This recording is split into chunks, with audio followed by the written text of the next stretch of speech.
Riek Machar Lia Nuari Lia Dian Karomite legitin Kia Lia Mitirede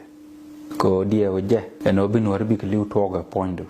Mite liu chirwal gwade chaji watch wi kwamdu dia oje tele kaj medit medo chumnu oba Nuari bako nakaja dong dara kaj mede pek kaji kan punishment du dong dara chwawo chaji wi kwam gaya wan Nuari ka me parkan wiakan Kalia ye chika jak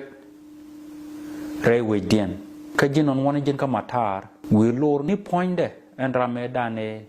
Kunala nak Dolini toka jakel Rim te konte kanji Te nang jirar ka jube bichop ka kobo Ka gad ngane chika gad Nuari Riarian Ko goy teka Gwa panya no michi riak tuok Michi ko tuok Michi lia tuok La jawa tuok nika roj Lakini roj duna me Me pe kama du me yana salfa Ache chup ka junubi India Ke che chup ka ga Nuari Ngod ga Nuari nakake Pen ke ko obi ke ben ke jube Ka me kwa ka graduate ke tong The same scenario kam dunia na garang Me wa Nuari chole nya gadne Angu me la different Re mala du Ke re mara du yana kuwaru Ngaje je Eno chalat ka gwa me che bar Ram larje me gwa La la ba gwan teru Ka lat je bondo me chaje la duor La me diran Beran jogi chilling Karun bingula dini medan elade Sura men chianang ke 15 December Dia goide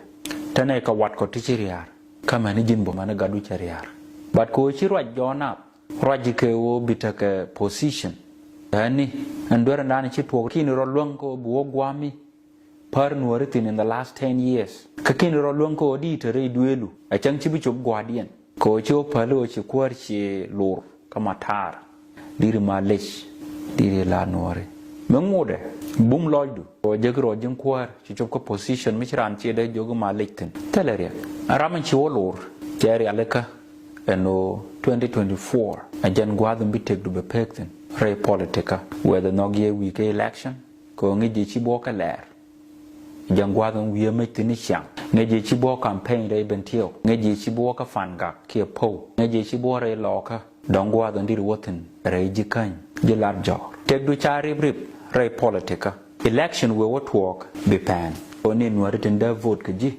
Liadian che jagan o iliadu Che chang mada join lay kutin Che dir wo dollar tokten Che chang madi loro salfa kir kaja Chang chwale salfa che goy de ne dia len wi mon Chang mi diri lare Ana doala poinda Ko mi che jagi che bo gwalat Birod mo ke excuse me simple Dia lare gan doala poinda Ano doala poinda cha jibu jogi No doctor appointment Eko chi fail to show up at work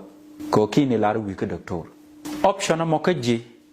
Dia waje tethin ko jin kwar medit Mi chada ko mi ay kok No bi yigwo ka matar by all means chaji force De ngaji junubine no chaji force Ko mi chirwal Chachet ka mi chirwal Chachet ka mi chirada dian rwal Mi chirwal mani junub la rwale Agani And your political career But talk Muwe kan election chat walk Biataka agreement mi biamat yana madu Dia waje chaji binang another 10 years Mi chaja larko chi mi jiak shielel Reruni te shiwa Karuni ti Bengwane ne te baji lar Duor Gweka wangdo Chi runte kon I believe you are not hard of touch Kini jere te kamanta nathin Michi dwer dwir Kajiraman nogod binayik ta koru Biyik ta niam La bot Menogo kuar Chat kaman ngay ka je wimon ka lewe no kuar nogie Ko jitatin ka runte mon Bi malek bi la Nuari Bagde en lia Nuari Che chuk Tiya na Makan ka jamo cha chup tiya du Ki cha chup re ye nuku Ngay ni jin jin ka roado Ka o lodo je Chana goro ba walo Goro bi jogi Akod ni alti je Rayla ni ko ten go Ten chari no go kan ka je Langa kod ko ate me dua Rayta ka du Awa wan ya Because tekel ka je Nisha